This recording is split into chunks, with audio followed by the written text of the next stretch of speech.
और अब आपको सीधा राजस्थान लिए चलेंगे, जहां पर कि हरियाणा के मुख्यमंत्री मनोहर लाल शिरकत करने पहुंचे हैं खास कार्यक्रम में। क्या कुछ इस समय कह रहे हैं वो आपको सुनवाते हैं।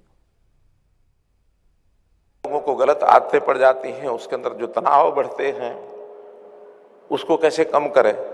तो कुल मिलाकर इन सारी बातों को लेकर के आगे बढ़ने की जो काम है ये हमारे बहुत प्रकार से सरकारें भी करती हैं, महापुरुष भी करते हैं। हमने हरियाणा सरकार में आकर के शारीरिक व्यायाम की सारी बातें की हैं, गांव गांव में पार्क एवं व्यायामशालाएं ये बनाई हैं। शरीर स्वस्थ रहे इसके लिए बजाय एलोपैथी के आयुर्वेद को कैसे आगे बढ़ाया जाए, व्यक्ति बीमार न हो, स्वस्थ कैसे रहे, उसका खान पान कैसे ठीक रहे।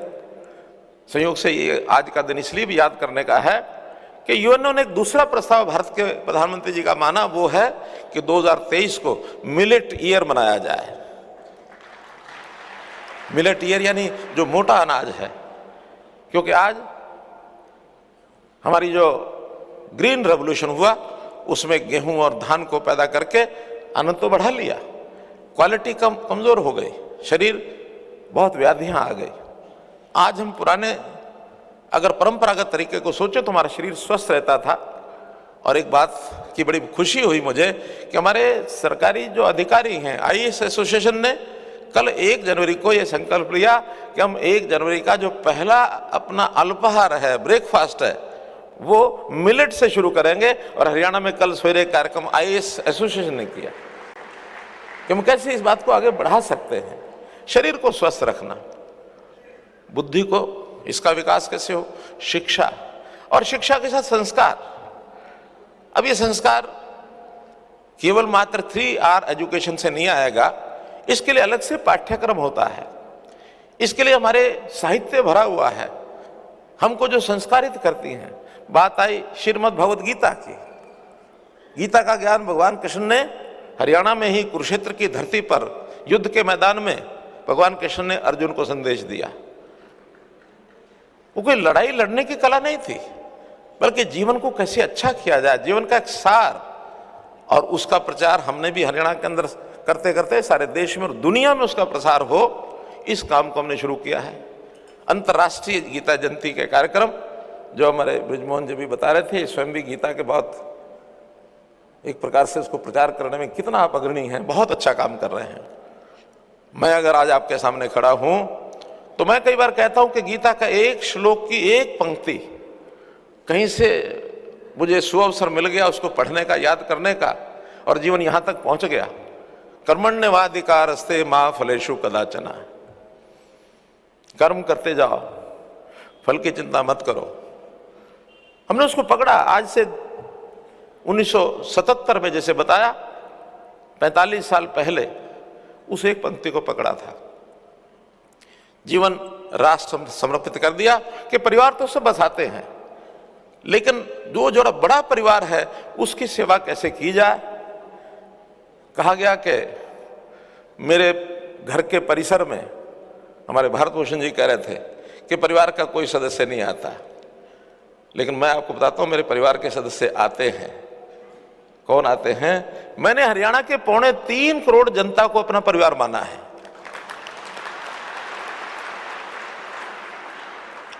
यहां भी जो वैसे तो विभिन्न प्रदेशों के सभी सदस्य वो परिवार ही है।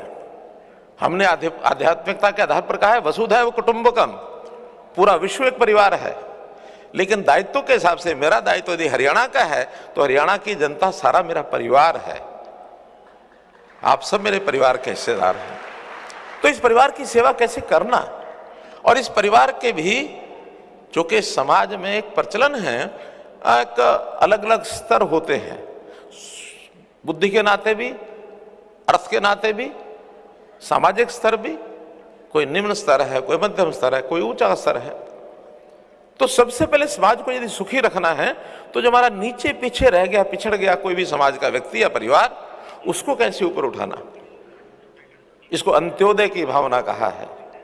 पंडित दीनदयाल जी उपाध्याय ने कहा कि सुखी समाज की कल्पना आप तभी कर सकते हैं जब समाज का अंतिम व्यक्ति, पायदान पर खड़ा अंतिम व्यक्ति, उसको सहायता देकर के उसको अपने साथ आगे बढ़ाओ, मुख्य धारा में लाओ।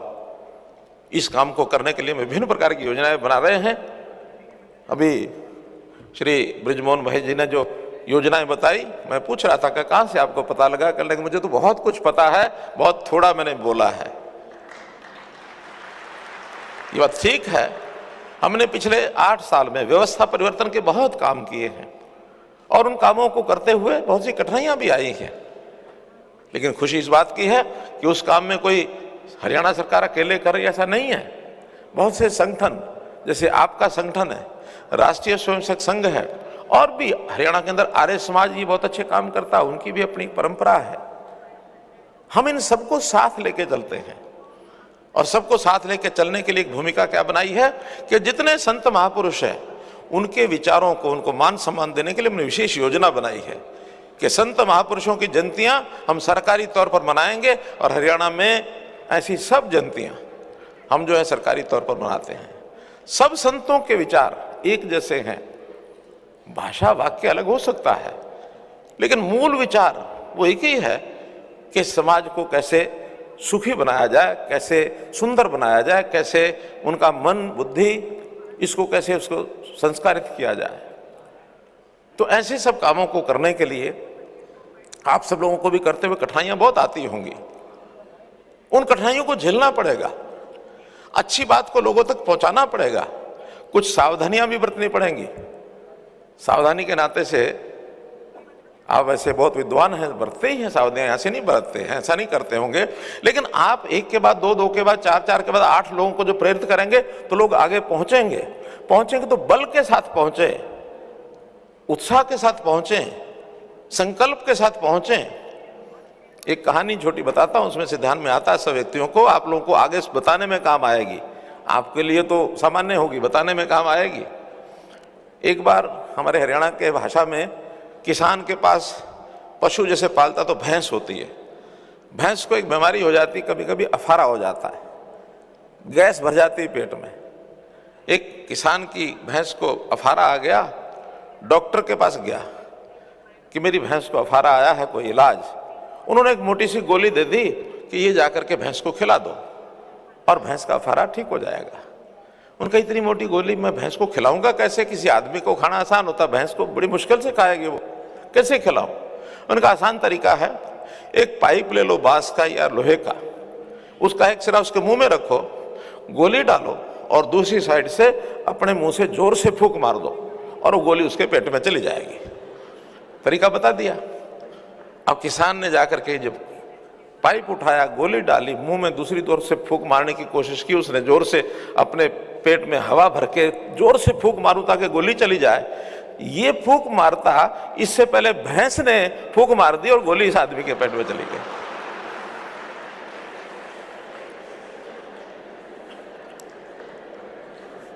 अब हम किसी का इलाज करने चले हैं, कहीं ऐसा ना हो कि उसकी बुराई छुड़ाने के लिए चले थे, लेकिन हमारी ताकत नहीं थी इतनी कि उसको हम समझा सकें, और जो कुछ उसकी बुराई है कहीं हमारा कोई व्यक्ति लेकर के खुद आ जाए। इतना संकल्प चाहिए।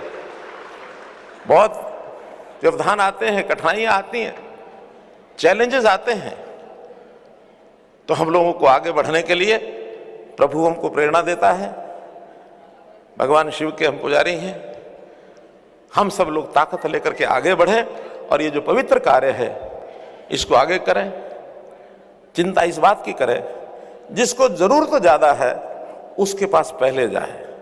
ये चयन तो हम कर सकते हैं। हमारी गरीब बस्तियां हैं, ऐसी बस्तियां जो सामाजिक स्तर, उनका बौद्धिक स्तर उतना नहीं है, वो बेचारे गरीब हैं, उनको सोचने की फुर्सत ही नहीं, अच्छा क्या होता बुरा क्या होता है। वो तो अपने आनंद के लिए बुरा काम भी करते हैं, कि वो व्यक्ति जीता है आनंद के लिए, तो आनंद के लिए बुराई करता है। हम उसको बताएं कि इस बुराई में आनंद नहीं है, आनंद इस अच्छाई में है। मन की सोच बदलो, तब वो अपनी बुरी आदतें छोड़ेगा। कभी कभी बातें तो मन में बहुत हैं, लेकिन आज चूंकि एक अवसर मुझे मिला है आपके सामने आने का, मैं कोशिश तो ये करूंगा कि लगातार वर्ष में एक बार आपके साथ इस प्रकार से मिलना जरूर हो जाए। लॉन्ग अवेटेड ये मेरा कार्यक्रम पिछले कई सालों से सोच रहा था कि मैं एक बार माउंट आबू ईश्वरीय विश्वविद्यालय के संस्थान में जाकर के आता हूं। संयोग था, प्रभु की जैसे इच्छा थी, आज आपने बुलाया और वो संदेश पहुंचा। जैसा गीत में कहा गया कि तन से आज आया हूं, मन से तो मैं बार बार आया हूं, पहले भी आया हूं। तो मैं ये कह रहा था कि कभी निराशा मत लगने देना सामने हाथ, हमेशा आशावादी बनकर के आगे बढ़ना है। कभी कभी आता है कि नहीं, इतना घना अंधेरा है, इतनी ज्यादा निराशा है, हम कैसे ठीक करेंगे? तो उसके लिए एक ही पंक्ति है, माना कि अंधेरा घना है, माना कि अंधेरा घना है, पर दीप जलाना कहां मना है?